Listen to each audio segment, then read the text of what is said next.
Have you stopped to think that Neymar doesn't play for the Brazilian national team anymore? Ho tenido conversa com Neymar. Eu não preciso falar com eles para explicar isso. Acho que fiquei de fora porque foi por opção técnica mesmo. Acho que não tem nada a ver de condição física, né? É a opinião do treinador.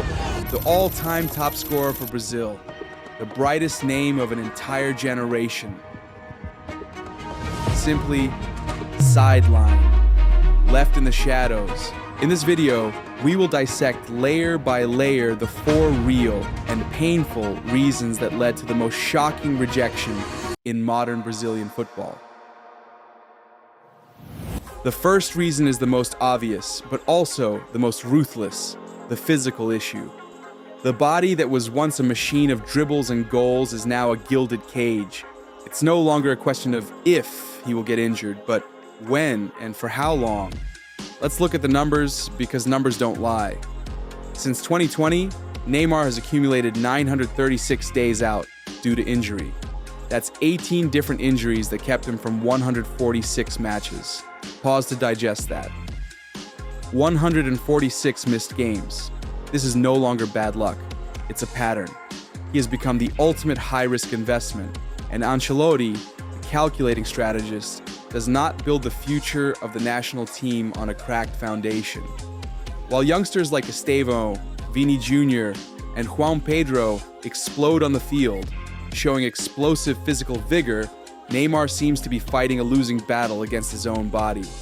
Ancelotti cannot walk into a World Cup with the constant shadow of the medical department looming over his supposed main player. The risk is too great. The potential price, catastrophic. But it's not just the body. The second reason is a subtle yet devastating declaration of power, Ancelotti's absolute autonomy. Make no mistake, he is not just another CBF employee, he is Carlo Ancelotti, one of the most winning managers in history. He did not come to Brazil to take orders or please the fans. He came to impose his vision, his method, his dictatorship of success. The non-call-up of Neymar is his first and biggest message. Here, there are no untouchable idols. Here, I am in charge. Neymar, with all his global star aura, his entourage, his media power, represents a parallel power, an eclipse that could overshadow the manager's authority. In other times, perhaps the CBF would have yielded, but not in the Ancelotti era. He does not share his throne. He does not negotiate his authority. This decision isn't just about football, it's about who commands the ship.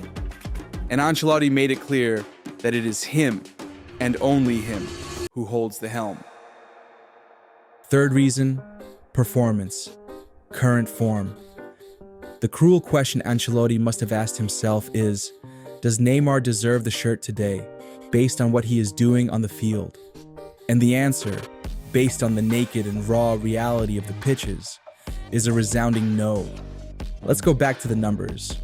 His return to Santos, which was supposed to be a rebirth, has shown pitiful numbers. In 12 Brasileira games, just 3 goals and 0 assists. Compare that to the explosive productivity of other potential call-ups. He is not even dominating the Brazilian league, let alone justifying a spot on the national team. Ancelotti is a pragmatist.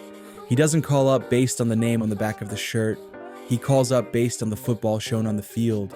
And right now, Neymar's football does not justify a call-up. Is it harsh? Yes. Is it brutal? Absolutely.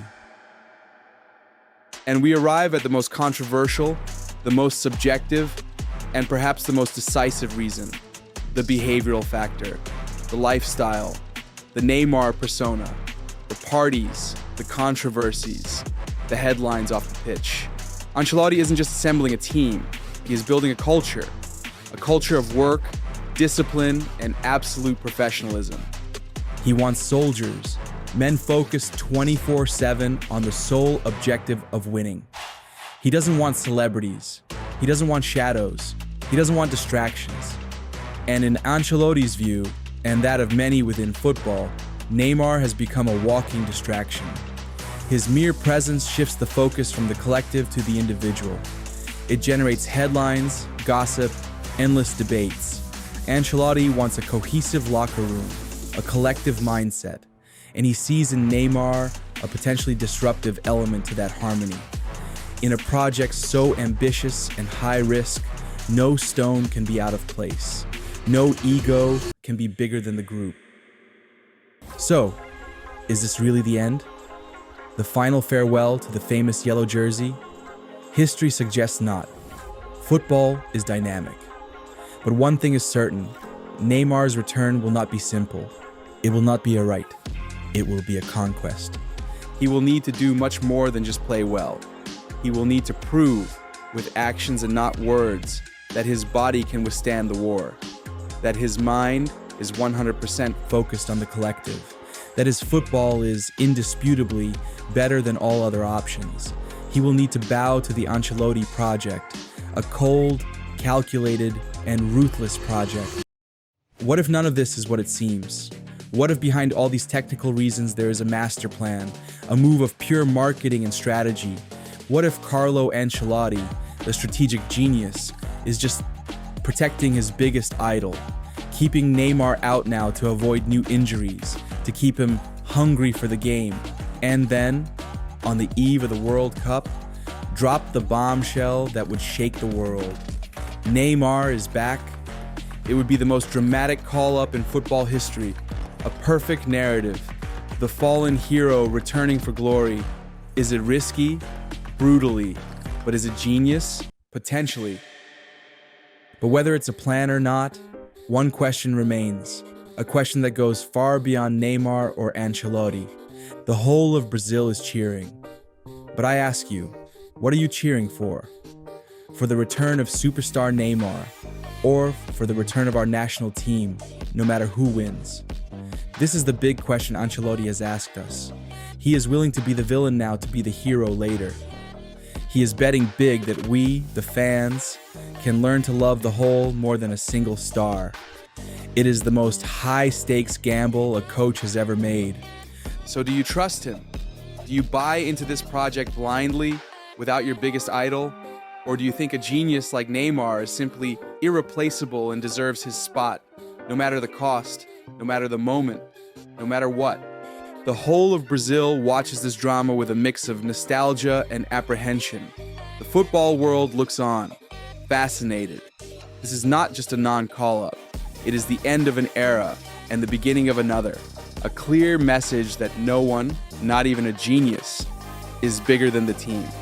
The fall of an idol is always sad, but was it necessary? And you? What do you think?